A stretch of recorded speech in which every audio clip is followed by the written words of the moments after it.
Robots Radio presents the Cyberpunk Lorecast. Welcome to the Cyberpunk Lorecast, where style is just as important as substance. Welcome to the podcast where we explore the lore, news, and gameplay of the Cyberpunk games and other dystopian worlds. I'm your host, Robots. Hey there, everybody. Welcome back to the Cyberpunk Lorecast, episode 2 after the game came out. That's what I'll call this one. This is our second one. It's almost 2 weeks now since Cyberpunk 2077 has been released. And just at the very beginning of this episode, to let you guys know, we will again be avoiding as many story spoilers as we possibly can. We will be talking about Johnny Silverhand and the situation that comes about at the very end of the what I would call the prologue section.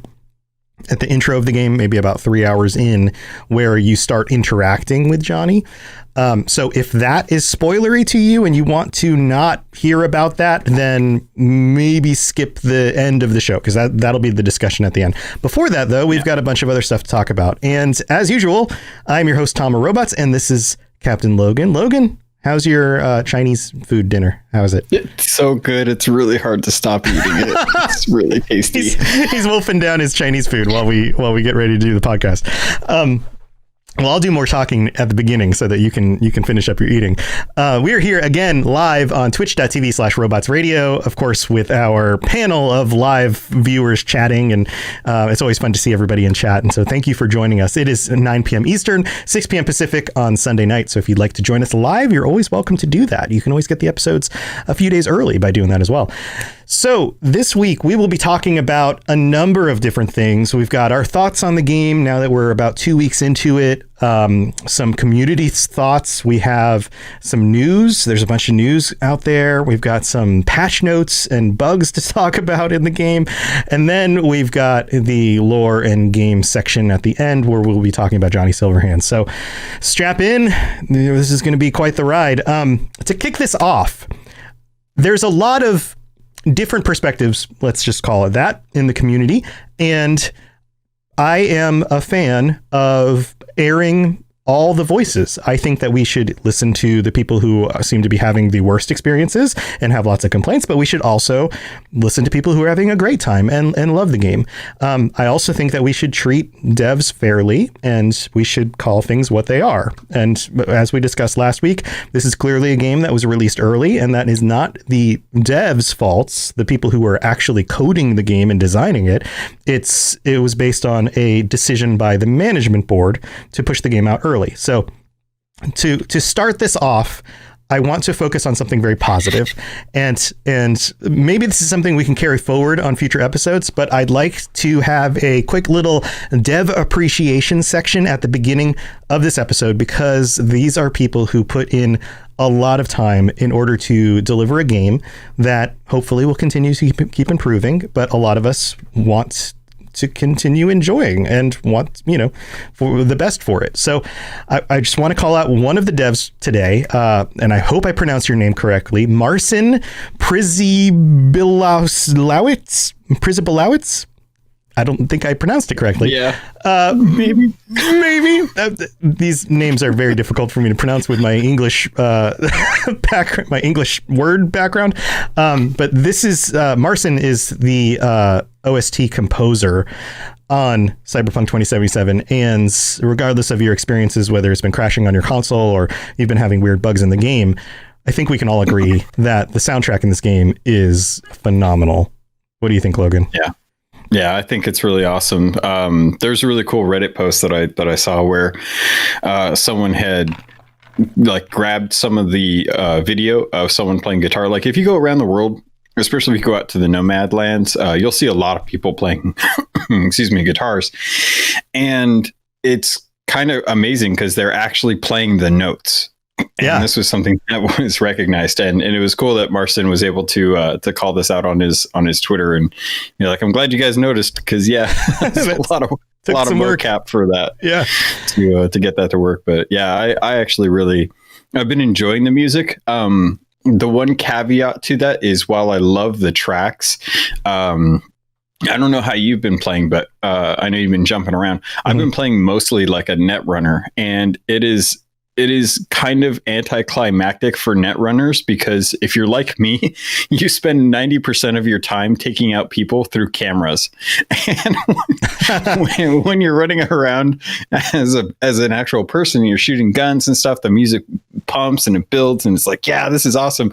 And then half the time you're like sitting, if you're a net runner, you're just like sitting there through like this little box of a view, and you're just like, yeah, waiting for that guy to poke out so I can send him some cyber viruses. And then you look to the right and you're like, no, that's a bad cat. And meanwhile, this awesome epic music's like, and I'm like, cool, need to switch cameras, jamming out, watching cameras. Yeah. But no, I've been shooting fools in the head and chopping their limbs off with my katana. So we're kind of going different routes on that.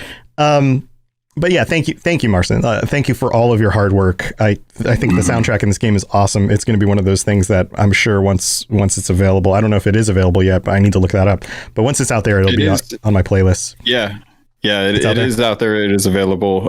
You can pick up the original score. I'm pretty sure it's on all the streaming services, but I know that the OST is out there if you guys want to pick that up. And like we mentioned, it's really good music. I've actually. I don't know. Do you want to dive into the radio aspect at all? Because I feel like that's something I've noticed as well too. But I don't know if that pertains to what he does or if he's just solely OST. Yeah, I don't know for sure. I'd love to, if anybody knows, I'd love to know more. We've got so many other things to cover. Maybe we should find out more about that and cover that on a future episode. Maybe there's somebody else who brought all the music together and created the radio stations. I don't know. And on a similar note, also first let's end this. Marcin, awesome work. Thank you for putting the time and effort into this. We are appreciating it. And those of us who love the music of games and Cyberpunk and all this stuff, I think you did a phenomenal job. So thank you so much. If you know of another developer, somebody who works behind the scenes, I've been trying to expand my Twitter account and follow more of the actual developers. But if you know somebody else out there who did something notable in the game and has contributed a lot of time into creating a game that we are all going to enjoy, then please let me know. Send me a note about somebody and something awesome that they did as part of the team. We'd love to call them out on a future episode. So Logan, it has been another week. I know you've probably put in more hours than I have at this point. I am, without spoiling too many things, there's a character named Panam, and I've finished that portion of the main quest line. That's as far as I've gotten. Yeah. That's pretty good. That's I'm at about 52 hours right now. I finished Panam's story. There's a gentleman, his story that I just finished up not too long ago. Working with Judy. Still got some stuff to do with Judy, and I'm blanking on the guy's name, but the bodyguard to Saburo. I still have a lot to do with him. Yeah, there's certain zones that I really, I think it's like Takeshi or something. Yeah, that sounds right. I don't know about you, but I've only gotten a little bit into like the Voodoo Boy stuff, and I haven't gotten any Voodoo Boy stuff yet. Yeah. So I've been diving a little bit into that, but I kind of took a break because it felt like it was going to push me down the story route a little too much, and there were still a lot of like gigs and stuff that I wanted to get up. Overall, though, how are you feeling about some of the systems in the game? Well, let me back up a little bit. So one of the reasons why I'm only so far in the main storyline is that I've spent a lot of time doing a lot of the little side quests, clearing out. So part of what I did was I spent a lot of my money on a really awesome motorcycle. And then early on, it's like you owe Victor money and you need money for this other. I'm not going to call out other stuff specifically, but you need some more money in order to forward the main quest line. And so I went from having enough money to like, oh crap, now I'm broke because I bought a motorcycle. So I had to like figure out how to earn some more money. So I went on a bunch of side gigs, and that of course opened up the world in ways that I thought were interesting, and I explored other stuff. And then I started creating character builds for YouTube, which was a lot of fun as well. So kind of been doing side stuff in around the game without fully finishing the quest lines. if that makes sense. Yeah. The systems, I enjoy the combat. The weapons I feel are great. I haven't done a ton of net hacking because that net running, because that hasn't been my main for my main character. The Sombra build. Yeah. I mean, I've been building characters and I've been using, it's such a long game. You can't just get to the end and then like reposition your points in order to try out another build. So I've had to use a trainer in order to like load a level 50 character save, allocate the points, go around the world, try to find the items that I need and try to do stuff in order to try out a build, if that makes sense. But that doesn't ruin the story because, you know, the character starts out early and as a trainer, you're just kind of like upping the stats in order to put points in things and see how that works. But I think from a build perspective, there's a lot of different options that are viable. I did a few different builds and I can talk about that a little bit. So I did a Sombra Netrunner build based off of the Overwatch character who's like stealthy Netrunner and then also has the backup of an SMG as a weapon if things go down and she needs to, you know, blow some heads off, which is totally viable. Being sneaky and, you know, hacking totally works. Obviously, you're going through that kind of route. I created a Genji where it was like a samurai, like a ninja stealth blade kind of build, who can also throw knives. That mechanic I think is broken because the knives are actual main weapons that you wield in the game, just like you would wield a katana. What they should do is they should give you knives and they go into an extra slot like grenades, and you should be able to pick them back up after you throw them. But it's not like that. So what I do, the first thing I did when I built my Genji build is I allocated all the points that I thought needed to go where they needed to go based on, you know, trying to get highest crit and most damage for this and all that kind of stuff. And then I found a vendor who was selling knives and he sold a legendary knife. And I was like, oh, this is perfect. I'm going to have a legendary knife. I'll throw it in somebody's head, see how much damage it does with all the stuff perked out. And sure enough, you throw the knife and it like lands in their head and you can't pick it back up and then it disappears. And I was like, I just threw away a legendary weapon. That doesn't make any sense. Why would I ever buy that and then use the perk to throw it and then throw it? It doesn't make sense. Plus, you don't come across enough knives in the game for them to be like easily stocked in case you want to throw them. Yeah. And you can only do it once before you have to pause, equip another knife, and then unpause to throw another knife. Like it doesn't make sense. There's some interesting things about this. Like that, I've noticed that with so I bought Gorilla Arms and a monowire, and I don't know if you've tinkered around with those. I got Gorilla Arms. I haven't tried monowire yet. Yeah, it's weird because I feel like I was kind of led down a path that kind of like I bought the Gorilla Arms because I don't know if you've noticed, but Night City has a lot of locked doors, and then there's doors that just don't even give you a prompt. So there's all these doors that I'm like, it says locked, and when I try to open it says failed, and I'm like, okay, well, I either don't have the like, most of the time it usually tells you like, hey, you need 8 out of 9 technique or 8 out of 12 technique, or 10 out of 12 body or you have 12 of 12 body to be able to rip open this door. And then there's some doors that just don't give you any prompt. So I bought the Gorilla Arms because specifically in the description it says you can open locked doors. And I'm like, I did the exact same thing. I did exactly the same thing. Because I'm going a body build. Like my character has a lot of strength. I use a lot of strength. I hit things with my sword and I expected, okay, Gorilla Arms now I'll be able to tear open doors that I can't get in. But just not the case. And you can't. And same thing with the monowire. Like the monowire, I feel like I could have swore this was in a video in a fight against animals, where you could throw out your monowire and hack someone. And I guess I didn't realize it until I was kind of going through, but you don't actually get to use that to hack anyone. It's more like an electrified whip. Right. And as I was using it, I was like, this is cool, but it's not the thing that I like. I was hoping it would be. Like, I was hoping it was going to be a supplement to my net running, which it really isn't. So I I wanted have to thoughts on this.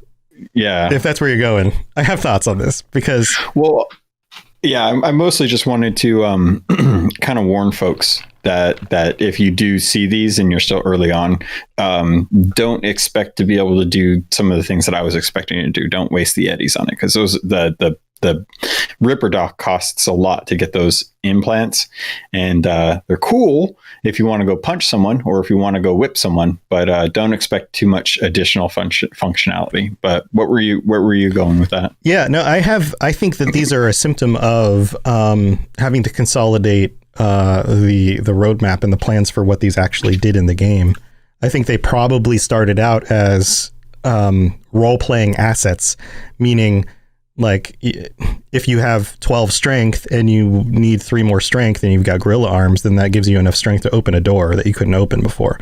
Or locked doors are no longer locked to you and it's just now everything's open to you. But that became too difficult to manage and balance. I also think that the monowire was probably originally meant to be, like if your stats don't allow you to hack this dude, but now you've got monowire, you can now. Like it's one of those things that you would get that would boost that stat. Like if this was a Fallout game, that's the way it would work. You would get this other thing, and then now, your int stat is +2, which is enough for doing the thing that you needed to do, or the conversation option that you were looking for, or whatever, right? So I have a feeling they were going in that direction, and then they had to back off from it. So it really just became this is just kind of another weapon that you can have that you can just augment into your body, which is weird because it's counter to the way the other weapons work. If I have a build that means my katanas do tons of damage, and then I get gorilla arms, I'm never going to punch anybody because my build isn't spec'd for that. Even mantis blades, as far as I have seen, if you go mantis blades, then you've got mantis blades, and those are separate than your katana. So it's like, what are you going to use? It's not like it's not like your blade's going to break, and you're going to have to use, rely on your body at that point. You're not going to ever get disarmed. So it's not like you have to rely on your blades. Right. It's like, if you want blades, you can go with blades, but right at that point. And the other question I had for you, actually, I don't know if you've run into this, because I know you've been making a lot of these builds. Have you found a way to respec at all? No, I don't know if you get to end game. I haven't looked at this because I'm not at the end game yet. I don't know if you finish the storyline and it gives you an option, or you go to a Ripper Doctor who's like, well, you want to do this now, okay, and then it just resets your build. I doubt it. I don't think that isn't. I haven't heard of that being a thing. Yeah, Ishi Stream says, from what I've heard, you cannot. So, yeah, I don't think you can. I would love for that to be an option. But I think all of these things play into this concept of the expectation that this is a game that we can role play, and that they had to back off from that in order to focus on the main mechanics and the main story in order to at least have something for us to enjoy that was complete enough to enjoy when it came out. I think a lot of this stuff got cut. I wouldn't be surprised if, laying on the the cutting board is the option to go somewhere and change your hairdo or the way that you look physically. That's not in the game. It's not a thing. Being able to go to somebody and respec your stuff, that's not in the game. Why not? Like the ability for clothing to have more than just armor options, or to transmog to different options. Because style is a big part of Cyberpunk, but why am I wearing the funny jacket with the high heels and the combat, knee pads? Like, it doesn't make sense. And I wanted to kind of dive into the idea of customization in this game in general, because you kind of hit it on the head with the hammer. It's like we have all these designs to customize our character, but it doesn't feel like anything was 100% committed to it. It always felt like everyone had a Post-it note up on the board, and then they threw it in the build. Everyone said cool, and then they didn't really follow through with everything, because you can't change how you look in a game that is constantly flaunting the ability to change your faceplate. Right. And I'm like, why is it there's so many people can get all these mods and all this chrome, but I can't change how I look? And the one thing that is the highest armor jacket for me is this gaudy green legendary jumpsuit that I got from the animal fight. And I'm like, this is disgusting. Like it's horrible. It's gaudy, and I can't stand that I have to wear it for the sake of armor. So I'm literally like going to every vendor just to try and find something that's a little bit higher armor value, so that I don't have to wear this thing. And it's a bummer because I'm like, this didn't feel like the cool V from the cinematic trailer that I saw. I was like, where's that V? Where's him? But I see it in all of the characters. You know, I see all the characters that I run into, and I don't want to, give too many names away, but there are some freaking cool characters in this game. Oh yeah. I'm like, yeah.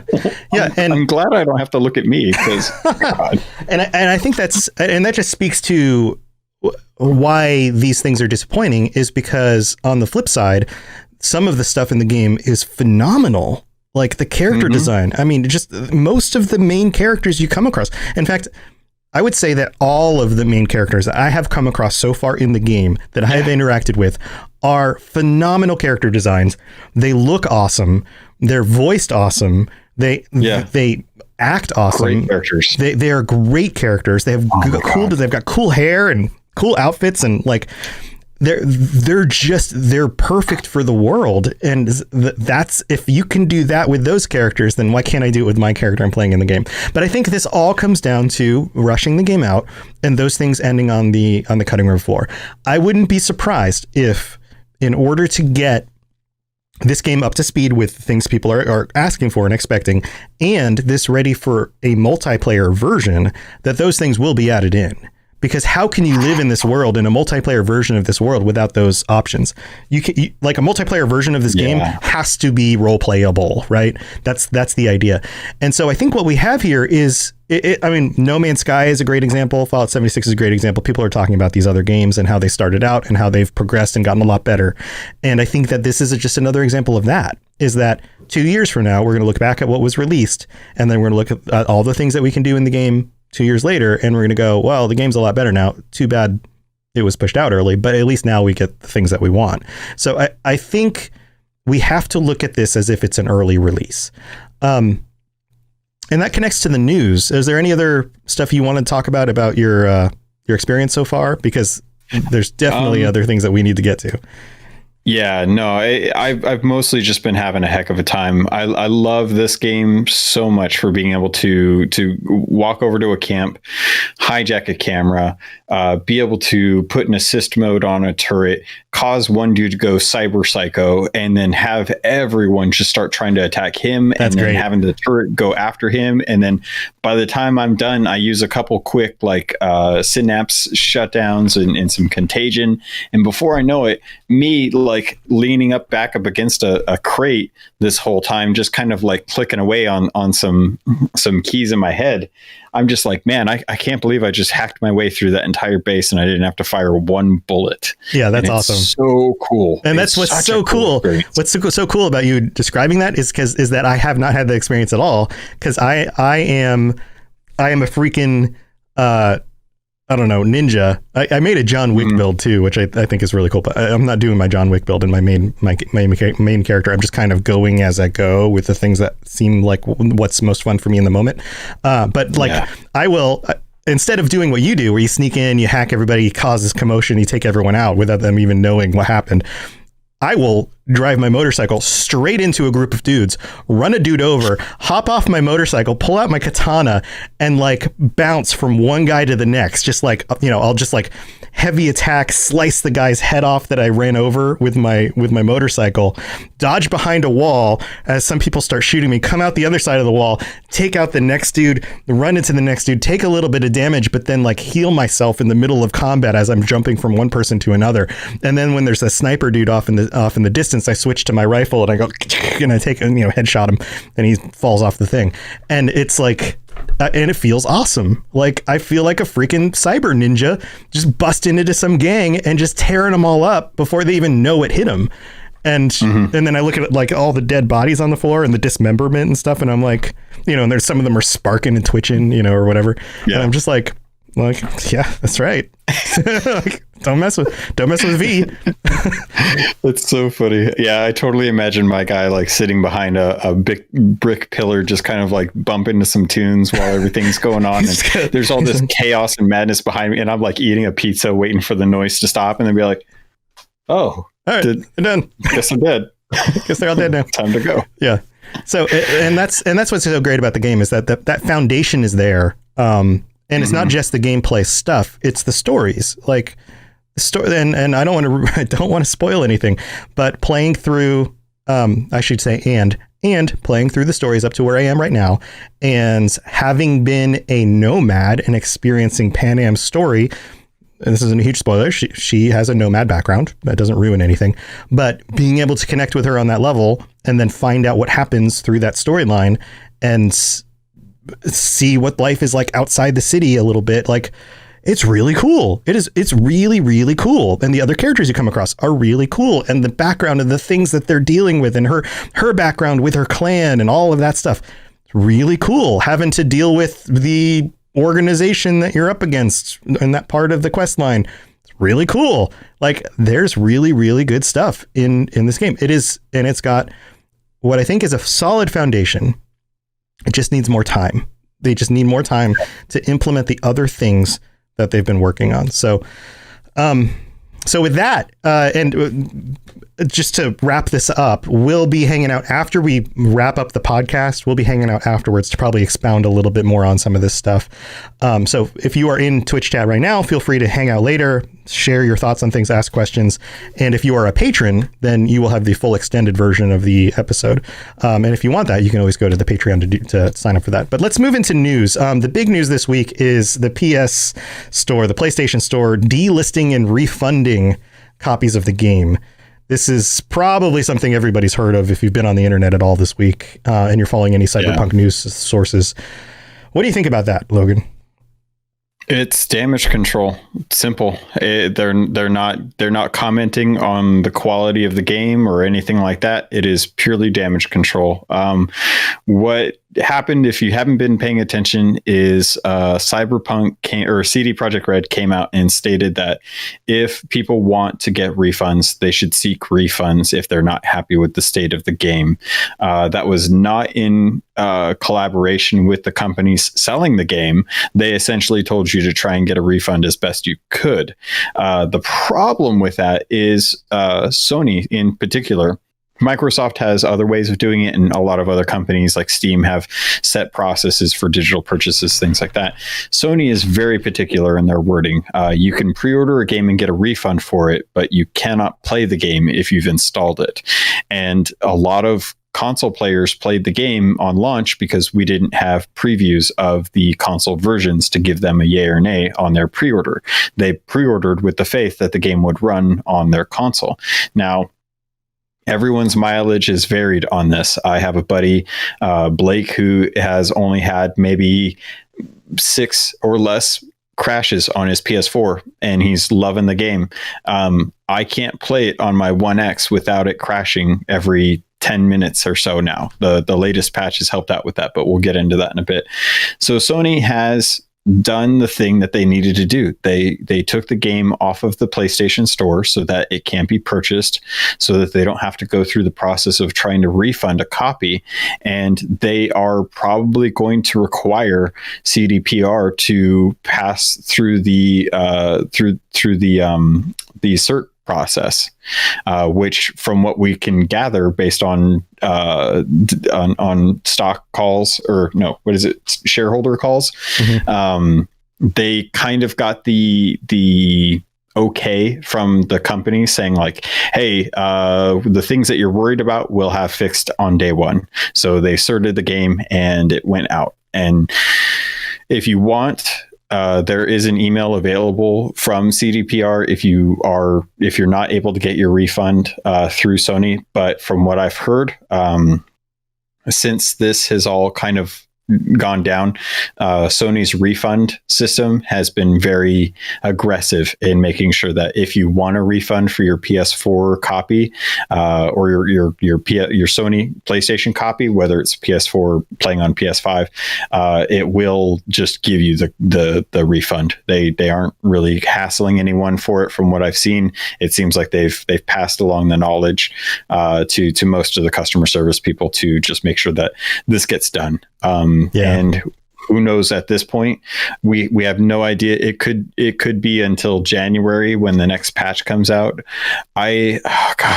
I'll be honest, and I know I'm going long on this. I feel really bad for the devs because the devs are the ones that are having to crunch even harder right now because there's their biggest platform on console has just taken the game off to be able to purchase, and that is a huge sieve, and it's just leaking money at this point that they are not being able to get if they want to earn money for their game.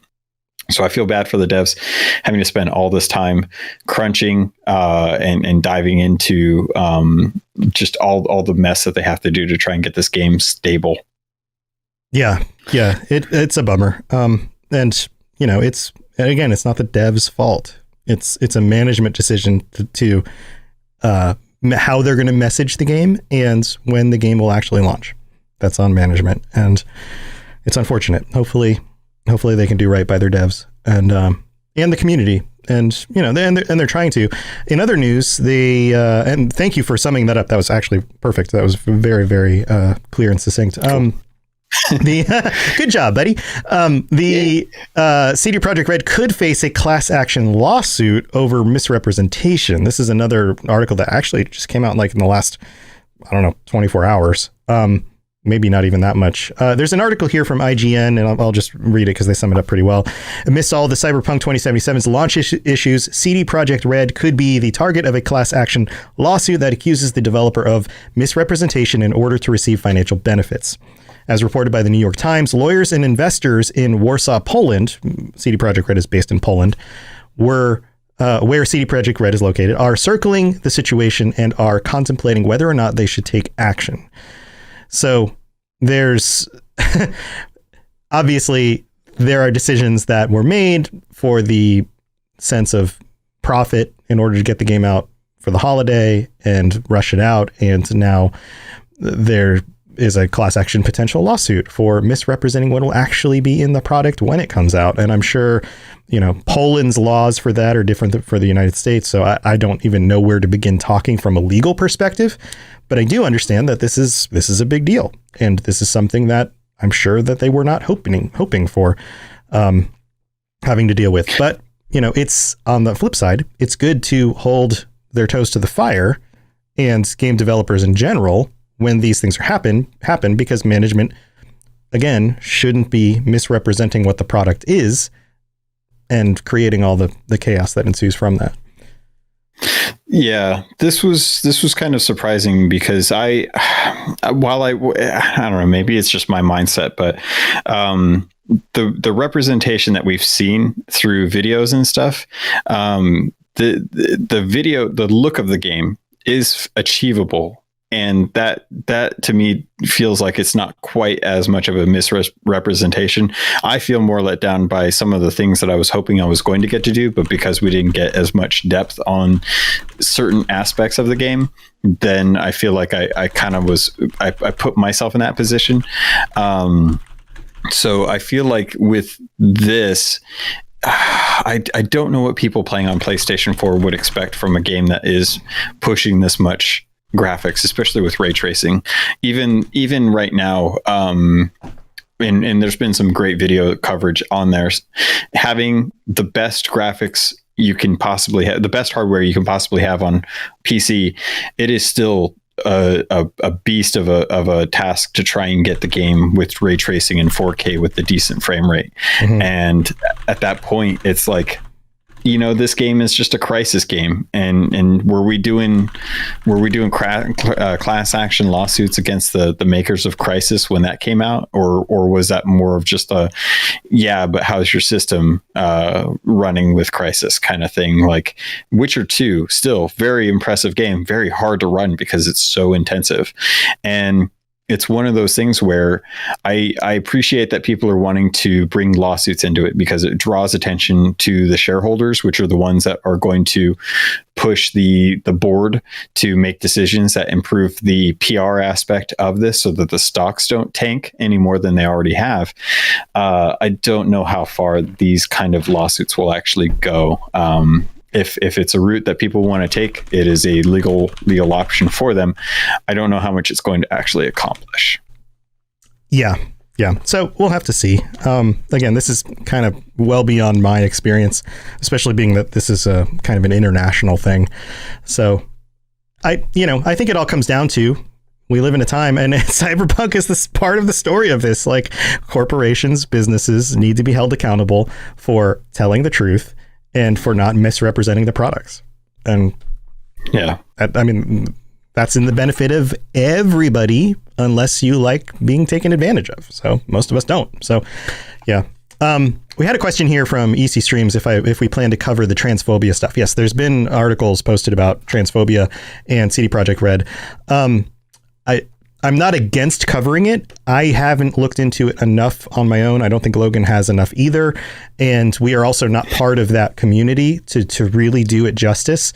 I would rather not discuss it until I feel comfortable enough with the information in order to do it justice.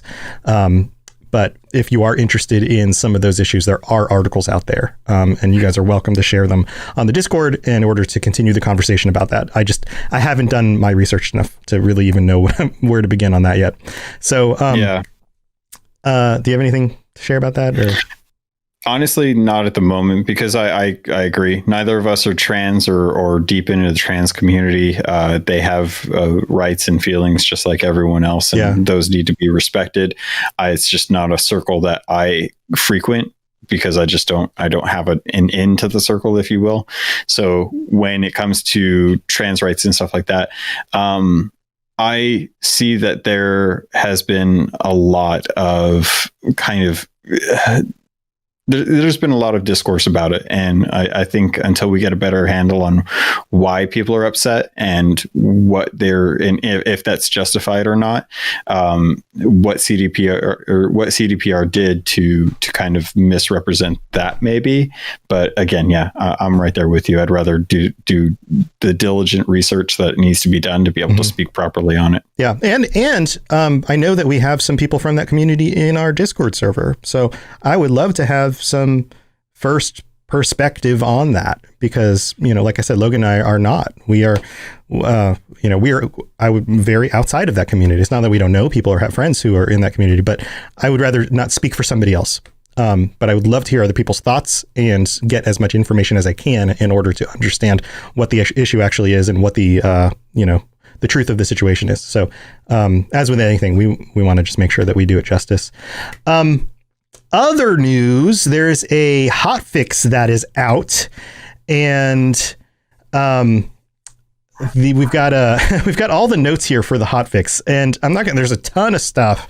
I'm not going to go over every little detail, but I do want to point some things out and kind of sum it up. So hotfix 1.05 is now live on PC, Xbox, and PlayStation systems. I think they initially released it for PC and Xbox first, and then PlayStation came second, I believe. It was consoles first, and then PC came out yesterday. Came second. Okay, I knew it was some sort of order of that. So there's a lot of updates to quest, a lot of things where, certain characters just didn't do the right thing in the right moment during the quest, or, a door doesn't open, or a character doesn't move to the right spot, or, those kinds of things. So that's good. Clearing up those things. Gameplay, improve the reaction times of NPCs taking cover. I thought that was interesting. The whole shoot into a crowd and they wait a second and all of a sudden they go, ah, and they all cover at the same time in unison.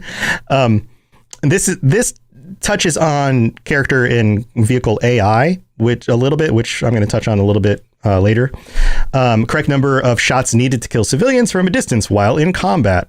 I don't know what the deal was with that, if it was just too few or too many, but now guess what? You get to kill civilians better, I guess.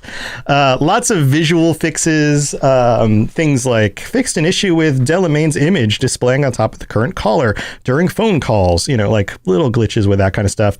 Fix some UI overlap. V's mouth doesn't stay open after entering the space lock in Where Is My Mind? I hope that's not a spoiler, but I guess he entered into a space lock for some reason. And his mouth is just like open, which of course I'm sure ruins the mood of whatever's going on because that's super dumb looking. V appears more modest in the inventory preview after the half-year montage. Winky face. I'm guessing he didn't have his pants on. I think that kind of lends into the genitalia sticking out of clothing. Yeah, when you swap too fast between items. That feels so weird. Like, why? I don't. Anyway, go on. Yeah, it's happened. I've seen it a few times on my characters. Let's see. NPCs are faster to appear in the quest area during Stadium Love. That makes sense. Added some warmth to HDR, fixing T-posed NPCs on certain quests, fixed an issue whereby after a brain dance, it was possible to be stuck in third-person view with no head. That if you guys don't know what that's about, it's kind of funny because your character, when you're actually in the game, is not actually rendered. When you are in photo mode, it is bringing in a totally separate character model that it is loading in and then mimicking the actions that you have in the actual photo mode. If you look in most reflections, even if you have like a complete ray tracing on, if you look at your character model, most of the time it won't appear, or sometimes it'll appear, but you won't have a head. And that's because that's where the camera is. And it kind of goes back to that customization thing. Like, there are so many weird decisions with the way that they decided to make this game that when I am playing, I really have to just like close my eyes and imagine my character looks as cool as I want it to, because the actuality of that is so completely opposite of what's actually going on. And I'm like, oh man, I really wish it was, because I'm used to like Sea of Thieves. With Sea of Thieves, you are your character, you control your character, and you, like, even if you can't see your character, if you'd make an emote or something, or if you do an action, the shadow represents exactly what your character is doing, because everyone else can see you at all times. Yes. Yeah. And it's so weird. And this has got to be something that they address with the multiplayer, which it really makes me think that the multiplayer is going to be a completely separate version of the game. And that's how they're going to do like the microtransaction kind of thing, because it's not the main game. Because I don't know how the heck they do multiplayer with the way that the first person stuff is set up right now. Or it was meant to be changed and they didn't get there. So they went with the easier route and just, rendered you in when they needed it. That's why when you go to a mirror, you have to turn the mirror on, and it takes a second to like load your character there. Courier says when my character gets on a bike, he goes bald for a few seconds. Mine does that too. Yes. Same here. Yeah. Silencer icons are no longer displayed with no image in the inventory. Some UI things, fixed an issue with weapon crosshair persisting on screen. The inventory menu no longer closes immediately after opening it for the first time after leaving a car. Fixed an issue whereby upon accessing a fast travel terminal, the button shown on the top right corner prompting to open the quest journal would not work. So lots of quality of life stuff, performance and stability updates, multiple updates, including reduced crashing, miscellaneous stuff. Off-screen explosions make noise now. Did you even notice that wasn't a thing? But I guess it was. Yeah, well, the problem is that so much disappears when you aren't looking at the game screen. Yeah. Like if you turn around, like everything just kind of shuts down behind you, and it's really strange. I will say that so last week I'd kind of touched on how I can't play this game on Xbox One X at all, and that was even after a console reset after I reinstalled the game. I've updated to 1.05 and I can play the game a lot more now, but it is still absolutely just hard crashes to the desktop, and I lose like 15 minutes of progress. So it's really, really hindered my ability to kind of swap between rooms to be able to play this. On the plus side, though, from what I've heard, Stadia is a really good version. So good thing they added that option late to the game. Yeah. Because folks are having a decent time with Stadia. The one thing that I did want to touch on that was kind of that we missed was fixed an issue whereby after brain dance. So the brain dance thing, they haven't mentioned this, but in the actual game, when you do a brain dance now, the little lights that go up over your eyes to kind of like put you in that coma state while you're doing the brain dance, that has now changed. It is no longer flashing. It is now just a bright light that kind of gets brighter and brighter and brighter, and then it shuts off and you see a quick blip of red. And I think that's kind of how they got around the idea that this is a seizure issue, where the flashing was a problem. Not flashing. Yeah. So they just kind of make a big bright white glow from the lights and change it up. So it's nice that they did that. It's a bummer because once you know what the original brain dance was, it was kind of cool how it kind of flickered and put you into that state. Too bad it did too good of a job though. Right. They had to change it up.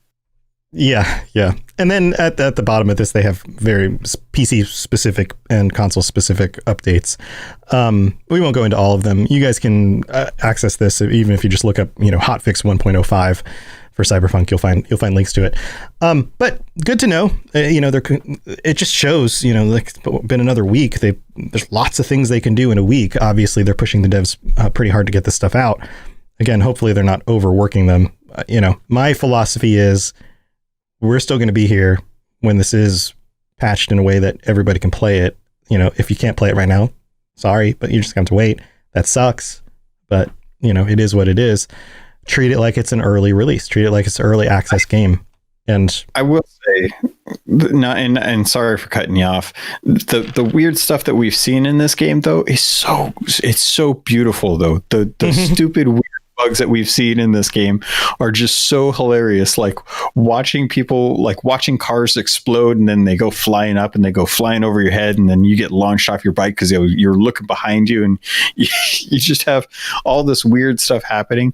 Like these are some of the memories that you won't forget, like when you're actually playing through the game. So yeah, the game's buggy, but oh god, some of them bugs are great, and it leads to the memes. It's the Bethesda experience, and there's something that's fun about that. And I agree, everybody loves a Skyrim horse, or the Witcher's, Roach from The Witcher 3 standing on top of the building, it's like, how did you even get up there? There's a charm to the bugs and they're going to keep working on them. Another thing to know is if you have a save file that gets above 8 megabytes in size, it will corrupt. This is most likely due to crafting too many items and just creating too many things and then saving the file. So these are very long played file saves that grow and grow and grow and grow. Obviously, that's something they're going to have to patch out. I don't think it's the end of the world. I'm sure they're going to be able to patch this out. It doesn't seem like, the worst case scenario. It's probably, they probably just had some sort of file size limit or something that is getting passed and is now creating issues. Also, let's talk about the character and the vehicle AI. One of the big complaints about the world not feeling finished and lived in is that people and cops and vehicles don't always act like they should. People will just run to any corner and then hunch down and then they don't move anymore, even when they're in danger or you shoot at them. If the cops are chasing you, it seemed like there wasn't any actual AI. The vehicles would just keep going, or they wouldn't follow you if you turned around. They didn't react correctly. There's somebody on YouTube. He goes by Supreme_Court on YouTube, and you're welcome to go check out this video. I'm going to put it up on screen right now. They were testing this out, and it's actually kind of cool. Here, check this out. I'll narrate it as it goes. He's driving along. He gets the attention of the cops by driving in front of the cops and then running somebody over. And the cops don't react. So he comes back around. He sideswipes the cop's car, which turns on the real AI. It's like there's a glitch that doesn't turn on the AI. And then the cops chase him and try to catch up. They turned incorrectly until he gets almost as far away as he can go before the cop disappears, before the car, unloads from the scene. And then that's what resets the eye back to the cops don't know they're supposed to be chasing him. So the video is longer than that. He does a little bit more testing around this, but it looks like the AI is coded in the game. It just isn't triggering correctly, which seems like a much easier issue to fix than they didn't put AI in the game at all. Yeah. And that was the initial concern, was like, why is the world doesn't have this? Like, we're used to Grand Theft Auto. We're used to, like, you mess with the cops, they come after you, they chase you until they get you, or you kill them or you get away. And that didn't seem to work. Have you messed around with like getting more than just like 1 star when you're actually like when you get a warrant out on you? Oh yeah. And most of the time things just kind of spawn on top of each other and everything goes crazy, and then they just shoot me dead real quick because as soon as I turn around they spawn in front of me and then I die. That's usually what happens. I don't know what it is about the AI, how they decided it. And I saw an interesting video where someone had tested it out. They got up to a really high roof on one of the skyscrapers. They used a gun and they shot at some of the civilians down on the street. Now we're talking like 50 feet up in the air at least. And he does a lap around the top of the roof and you can see there's nothing up there. It's just him. And as they shoot at the ground level, it causes the warrant system to register, and cops just spawn out of nowhere. Yeah. And you're like, that's like, I get that, but I feel like the system should work as somebody reports the crime, you have the warrant out for you, and if you get close to cops, they'll go after you because they'll recognize like you. GTA.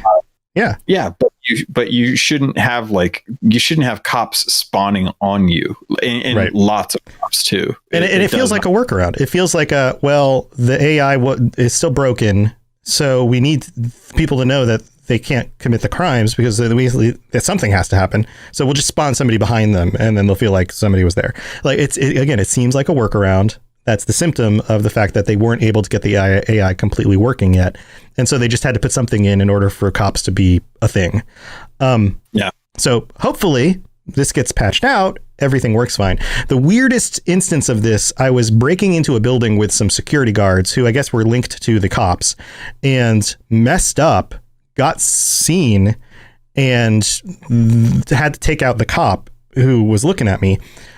Which of course increased my wanted level, and I was about to get into an elevator to go up into the building, and the elevator door had already opened, and I'm looking at the open elevator as I'm trying to there's another cop shooting at me because my wanted level has increased from the lobby, and the elevator's already there. The car is in the thing, and I'm about to walk in, and I swear 7 security people spawned in the back right corner of the elevator, just boop, boop, boop, boop, boop, all on top of each other.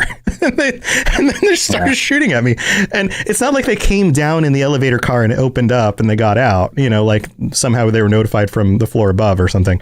Nope. They just kind of boonk right there. And I was just like, and then I shot at them, turned away, turned back, they despawned, and then another group of them boop, boop, boop, boop, boop, spawned again. And I was like, what? Okay. Yeah. Obviously this doesn't work right yet.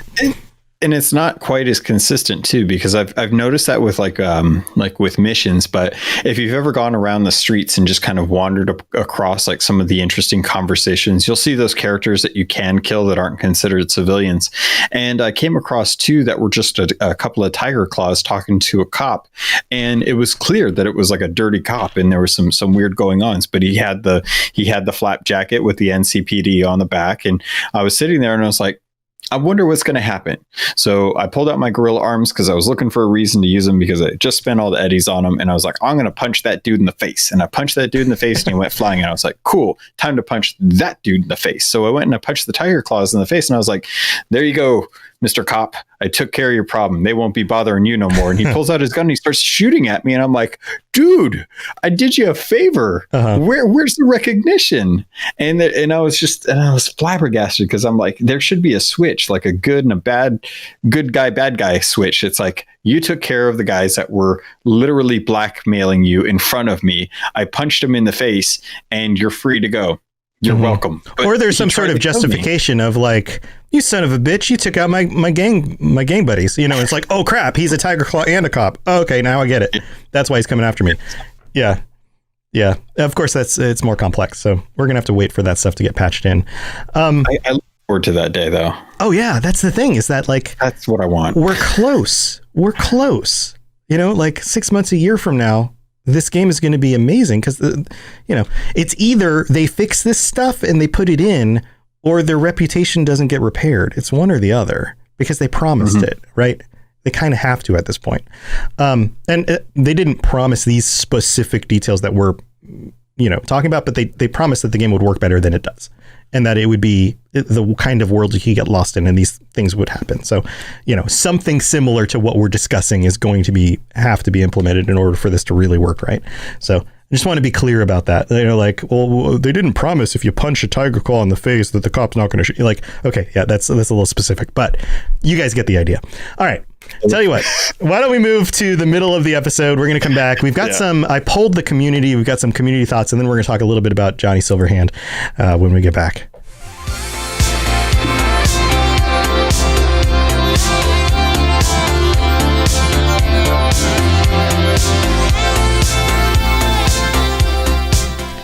All right, Cyberpunks, thank you for being part of the show, especially our patrons. Thank you for supporting us. We really do appreciate it.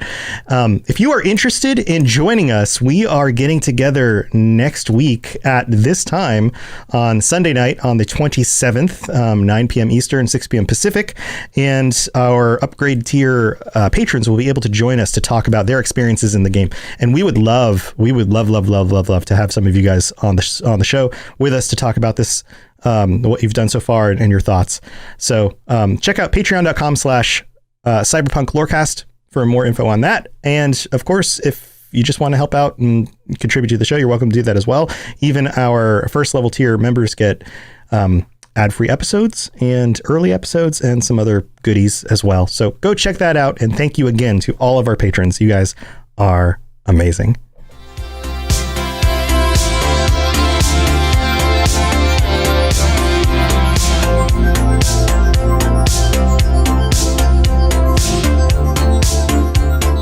Courier in chat says, I still love this game. Yeah, and that's the thing, is that like there's still tons to love about it. It's just not finished yet. And I think the community says this really well. If we so back, let's say 4 days ago on the 16th, I put out a message on our Twitter account, which by the way is @cyberpunklore. If you guys want to follow us on there, we'd love to have you follow the channel and check out some of our tweets. And I put out this post that says, after most of a week with the game, what are your thoughts beyond performance bugs? And I just want to read through some of these because we have such a wonderful community. You guys are still really excited about the game, even though there's bugs. So at Shimino 2077 writes, beautiful, atmospheric, the perfect kind of game to lose yourself into. I've been loving every minute of it. Hyperpixie Gaming is an ESO streamer who's also been streaming Cyberpunk. She writes, I'm about 26 hours in and loving this game. I play on PC and have been so happy with it. So again, you know, PC players are kind of getting the better experience. Let's see, at 16_Philo, Philo writes, I enjoy it, but it's very rough diamond, high and low. One more year of dev and that would have been a game for the ages. I think that we're all pretty much in agreement with that. At 20 Gadget Man writes, I love it after getting past the bugs and performance issues. PS4 Pro, so seems to be doing okay enough to play on PS4 Pro. Although still present, this is one of those games to get sucked into. Though I feel let down by more than a few aspects, it's up there with The Witcher 3 for me, or slightly below. A lot of cut content too. So, and we've got a ton of responses here. I'd love to hear some of your thoughts on this as well. So if you want to tweet at us or write to us on the Discord or just share your experiences on the Discord, I'd love to hear your thoughts on that. But that's the general consensus, is that, you know, it's, again, a wonderful foundation, an amazing world, and we just wish it worked better more of the time. So that's where we're at. Yeah. Any thoughts on that stuff, Logan? I Can't agree more. I love the characters. Every new character I meet, every new story arc I get into, I just fall in love with this game even more and more. The game is the problem. It's not the story or the world or the characters. It's or the music. Everything about this game is the fact that it's a game, and that's the hardest part. Is they had a vision. It's beautiful. I've absolutely loved everything about it, except for the fact that they've had to try and make it into a game.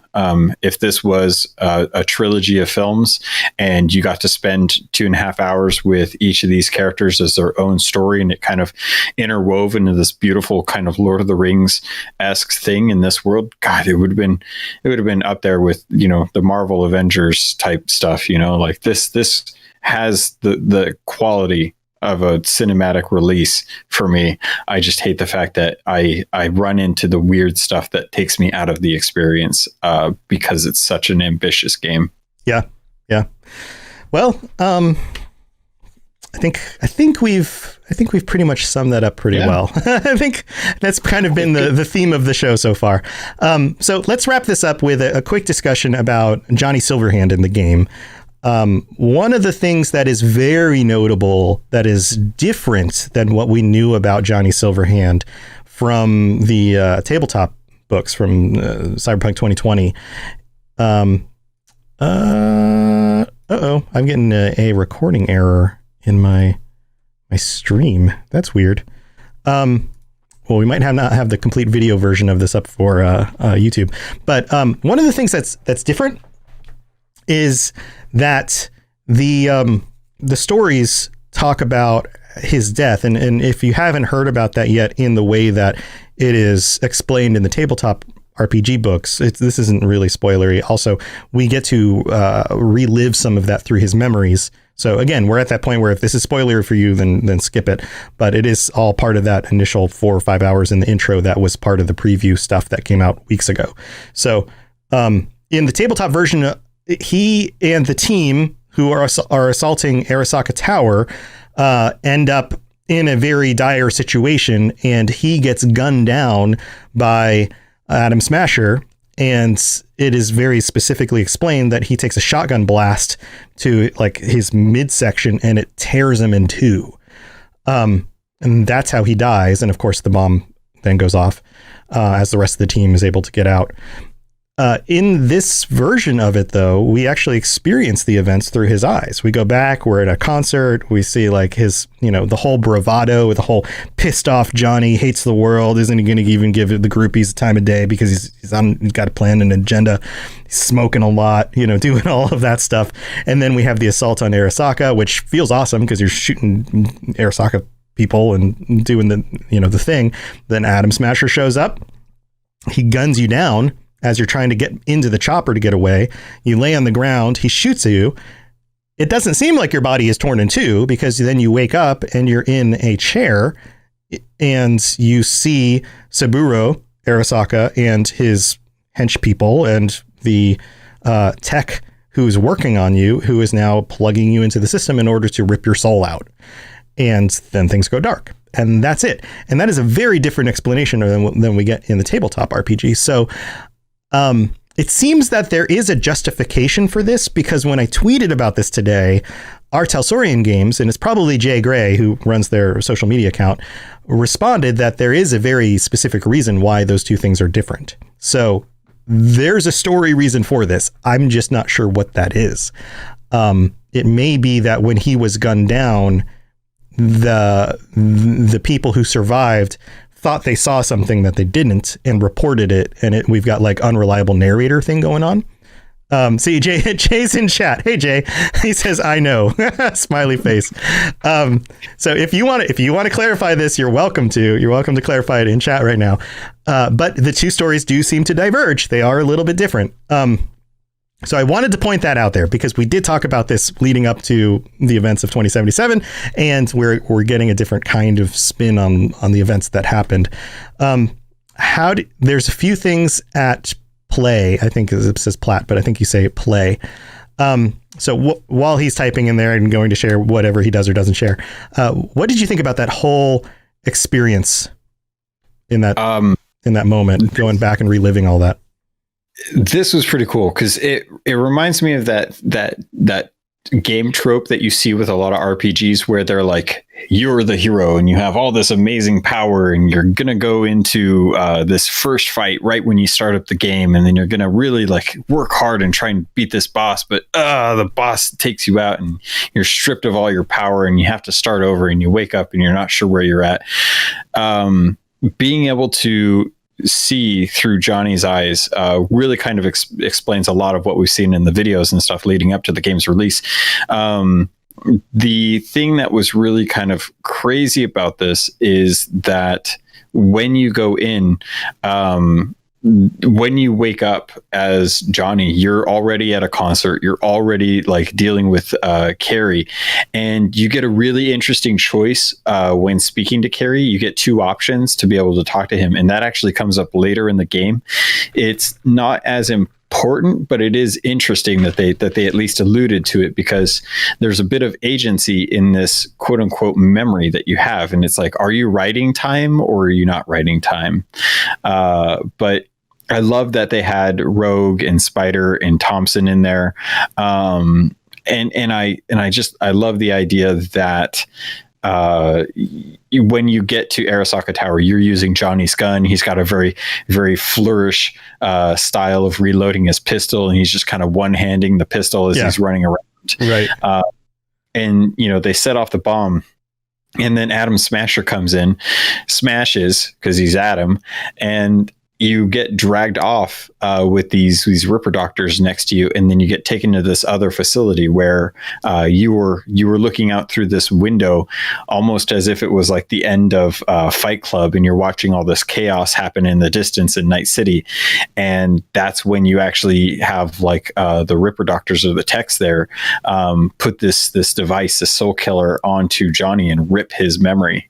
And the reason why I think it diverges is kind of explained here by Jay. Did you want to jump into? Yeah. This is really cool. Thank you for being here, Jay. So he writes a few different points. One, the chip is damaged. Right. Makes sense. Two, this isn't Johnny, but a copy of Johnny. Right. It's the copy of his personality out of his body. Three, and this goes to the unreliable narrator thing that I was guessing. Johnny he's an unreliable narrator. He needs to be the biggest actor on stage. Notice how his gun is one-shotting every guard and blowing off limbs with a single bullet. Yes, and that felt awesome. I loved that. Notice how a 7-foot tall cyborg gets gunned down, but somehow Johnny gets taken down without a scratch. Notice how Johnny is playing with Samurai, despite the fact that it takes place almost a decade after Samurai broke up. Yeah. And then Jay goes on and says, of course, Johnny takes center stage. Of course, he's responsible for the bomb, because if there's a nuke, how could he not be the one who set it? He's the hero. Of course, he gets confrontation with the big bad Subaru. Yeah, that makes sense. And it's the memory that Johnny would want to have remembered based on the spirit of who he is, rather than necessarily what actually happened. And without giving too much away, because I don't want to ruin it for anyone, but what he says is absolutely true, because there's contradiction in memory in the future dealings with Johnny. Like, and it's not a major side story, or not a major story plot or anything. It's actually like a smaller side portion of it. But it was an instance that I was playing through it, and as I was kind of like playing through it, I was like, not everything Johnny says is 100% accurate. I don't even know that he actually knows what he's saying, because I think everything he has are literally the emotional feelings in memory form of what the actual Johnny had. And he is just kind of like, he's grabbing some amphibian DNA and he's sticking it with this dino DNA to make a kind of dinosaur. Right. It's a patchwork of memory. Yeah. Yeah, so you're not getting the full story, the accurate retelling, but you're getting the emotional feeling behind what Johnny's doing. And it's interesting, because this game picks at emotion so much, at how Johnny feels about a situation, how you should feel about a situation, how like the two of you having to go through the same feelings. He really is your conscience in this instance. And it was the discussion that we had when we first were looking at how this game is going to play out, that it's cool that Johnny is with you, because if you were just you would have your own choices. But as soon as you get presented with an interesting choice, there's Johnny right in the corner. And I almost expect him to pop up every time I go into an elevator now to have his own little, like, I got 2 cents to share about this. Right. And why aren't you smoking yet? Yeah. Right. It's such a great literary tool to have that counterpoint ever present, because they give you the option to say whatever you want, and as far as like the yay, nay, or indifferent, but they don't have an emotional reason.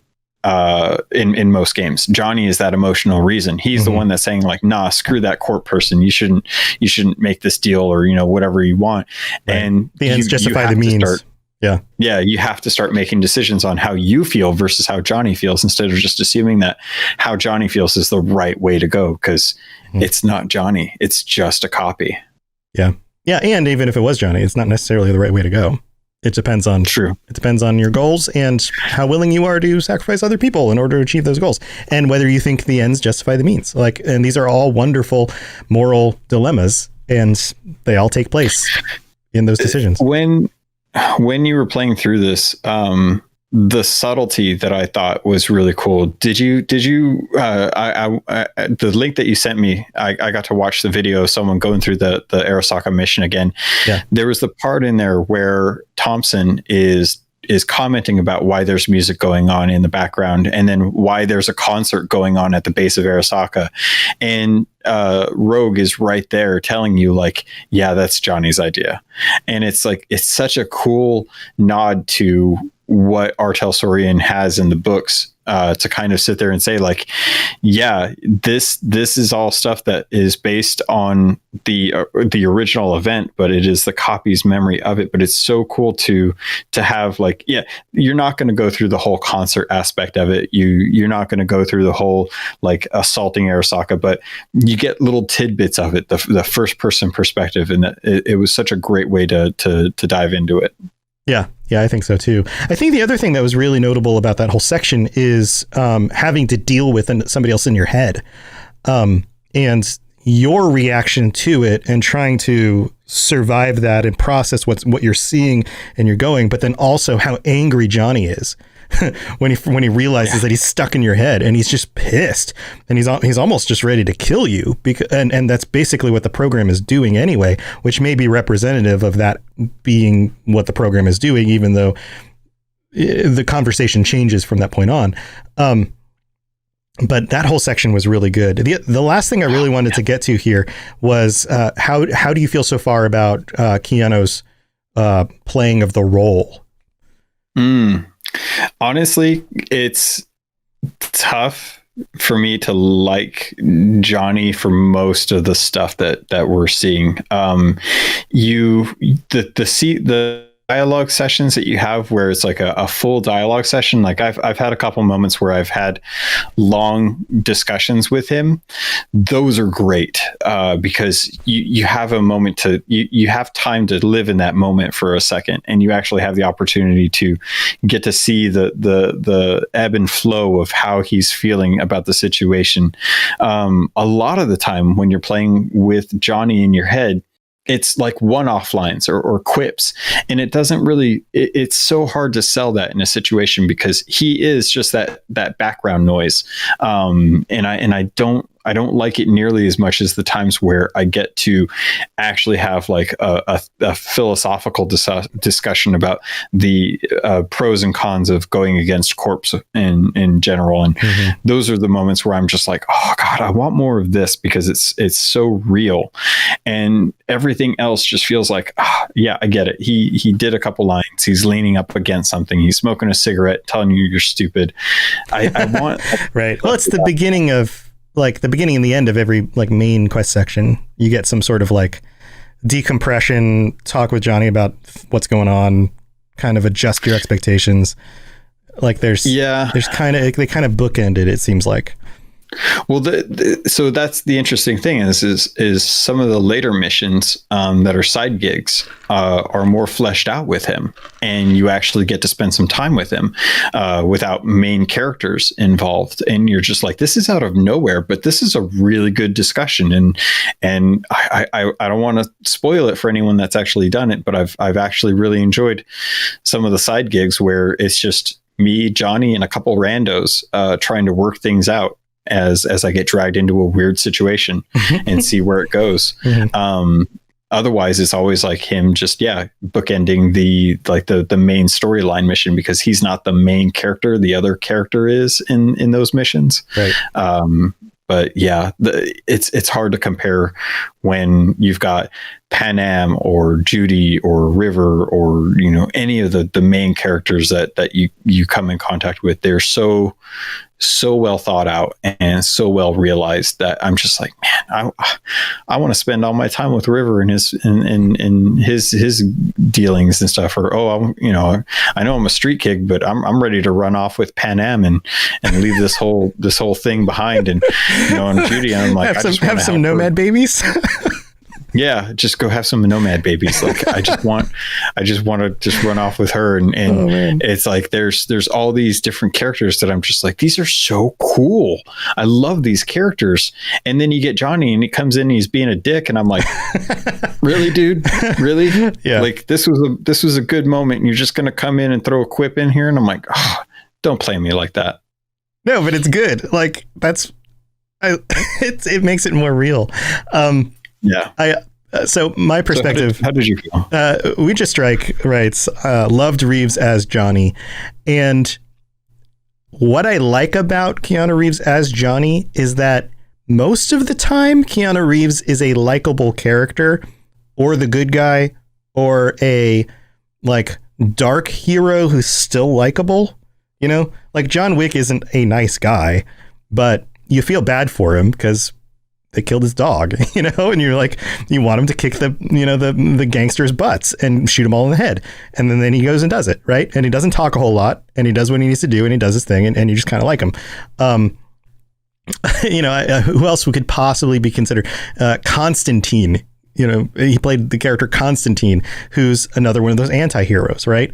But it's Keanu Reeves, so you kind of like him. I think it makes sense because you want to like him because it's Keanu Reeves, but at the same time, there's things that he's telling you to do, and there's ways he's treating you, and he's just kind of a jerk, and you're like, it's that tension between like, I want to like him, but I also don't like him, but it's also kind of charming that I don't like him because he's kind of cool. He's a cool rock star guy who wants to destroy, Arasaka for what seems like good reasons. So there's that tension, and I think that it all just comes down to that tension, and having an actor like Keanu adds to that tension. If it was somebody else, I don't know that it would play as well.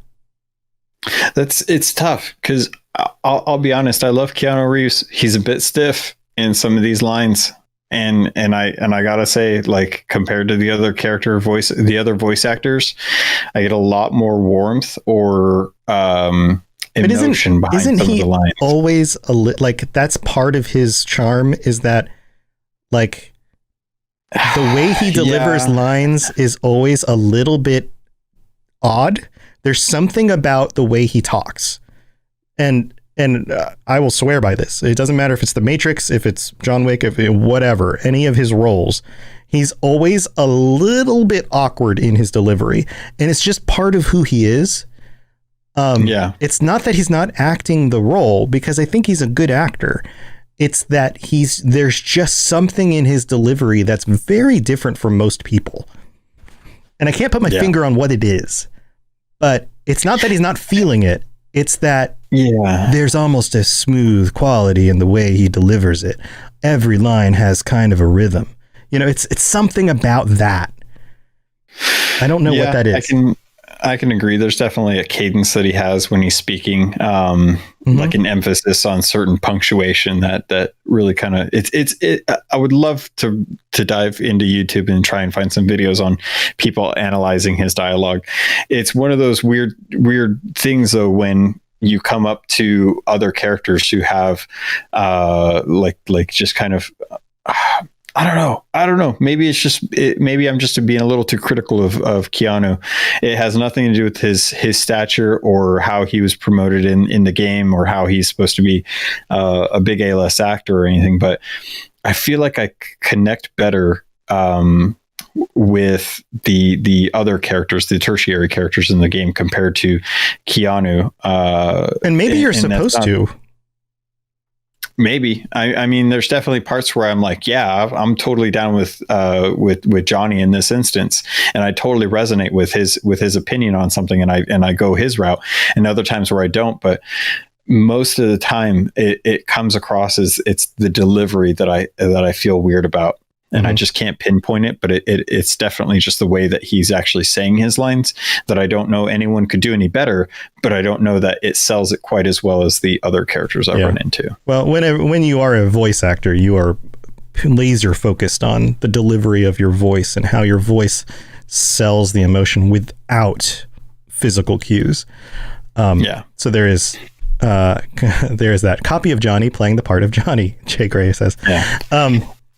I'm willing to take the heat for this in saying that Keanu isn't as good as the other characters, in my opinion. I personally think the other actors did a really, really good job with their characters. So if you guys want to hate on me, you can hate on me for that. But I don't think that Johnny is the best actor or the best actor in this game compared to some of the other characters I've talked to. Yeah. Well, I mean, it's a high bar. I mean, you have a bunch of great voice actors in a game of this caliber. So it's tough. It's it's like saying if everyone else was a 10, he was a 9, it's like still good. But I will say I absolutely love everything he does. There's not a movie that I haven't seen him in that I haven't just absolutely loved. So I know how good he is and how amazing he is. I just don't think that this was his best performance.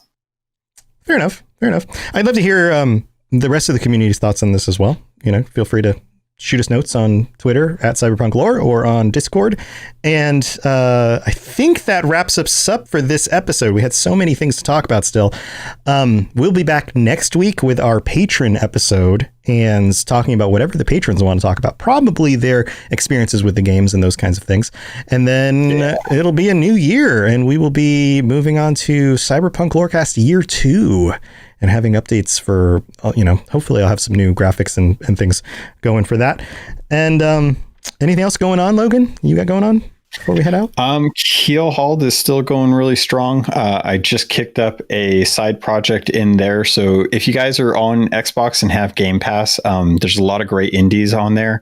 And I started up a show within a show for a friend of mine who plays a lot of indie games. So it's called Destination Indie. It's in the Keelhauled feed. So if you guys would like to know some of the good games that you can play now with and included in your Game Pass, definitely check out the Keelhauled Discord. You'll find the Destination Indie in there.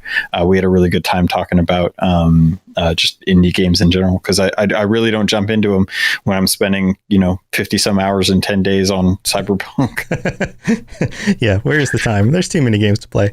Well, cool.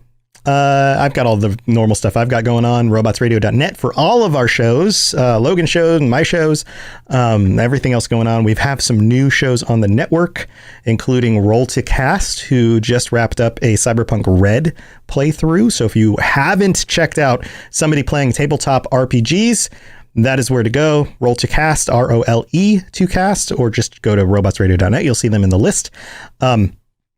They're awesome. They're a bunch of awesome Aussie role players and actors, and they do a really amazing job. Their characters are really fun, and the story is really, really good. So go check that out. Roll to Cast is amazing, and they work with Artel Sorian. They've connected with them and gotten approval from Mike Pondsmith himself on the stuff that they've been doing. So you should go check it out. Let's see, anything else going on? I think that's most of it, but stay tuned. We'll always share more as it comes. And until next time, Cyberpunk, stay safe in Night City, and we'll talk to you next time. See you guys later.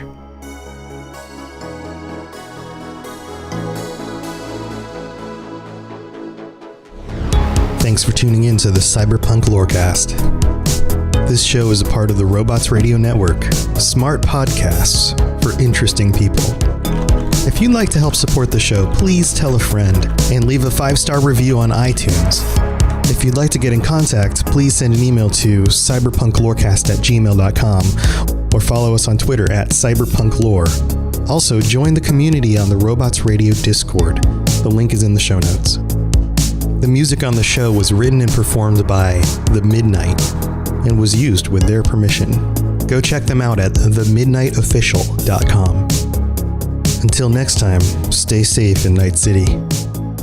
We'll talk to you later. You've been listening to a Robots Radio podcast. Smart shows for interesting people. Check out all the shows at robotsradio.net.